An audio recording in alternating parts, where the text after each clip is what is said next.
January 31st, Governor DeWine rolled out the budget proposal. The DeWine administration making the case for their priorities for the budget for the next 2 years. The budget is now in the House of Representatives, and it starts in the House Finance Committee. There are also several different subcommittees that hear more specific issues and more details. But it's also an opportunity for people and organizations to talk about our priorities. So going in and testifying to House Finance Committee members or to a subcommittee, setting up meetings with lawmakers to talk about your concerns and your hopes and talk about potential amendments to include in the budget. After several weeks of testimony, each finance subcommittee will submit a report to the full finance committee with their recommendations. And based on that, the finance committee will introduce a substitute bill or a sub bill, the first touch of the House members on the budget, their first draft. So after that process, there will be additional weeks of testimony on the sub bill.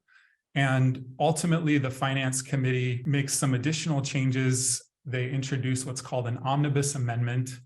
And typically that's approved by the finance committee. There will be amendments that are offered in the finance committee from both members of the majority and the minority. Typically, once it's passed out of finance committee, it goes to the House and is voted and passed by the full House of Representatives. After the House passes their version of the budget, there's typically a spring break where lawmakers go home. This is an opportunity to meet with lawmakers at home in their district, potentially think about strategic op-eds, and then it moves to the Senate.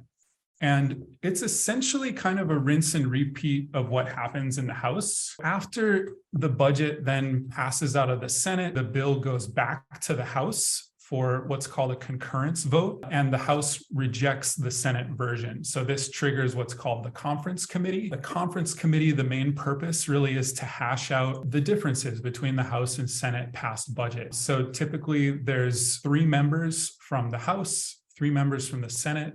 Oftentimes it's people from the finance committee. So it'll be 2 Republicans and 1 Democrat from the House, 2 Republicans and 1 Democrat from the Senate, and they serve on this conference committee. And at this point, the budget has to be passed by the end of June. So it's typically around mid to late June that this, week to 10 days happens where conference committee is meeting behind closed doors. There are no public hearings. They don't accept public testimony, but this is still an opportunity for action and to shape the outcome. The last step is the governor signs the budget bill into law. Typically, this is on or before the 1st of July. Again, typically there's a few days that the governor and his administration have an opportunity to review the budget that's passed by the House and the Senate after the conference committee, and the governor can line item veto certain line item appropriation. At this point, we have an opportunity, if there are still harmful provisions in the budget, to ask the governor and kind of call on people in the community to call on the governor to line item veto.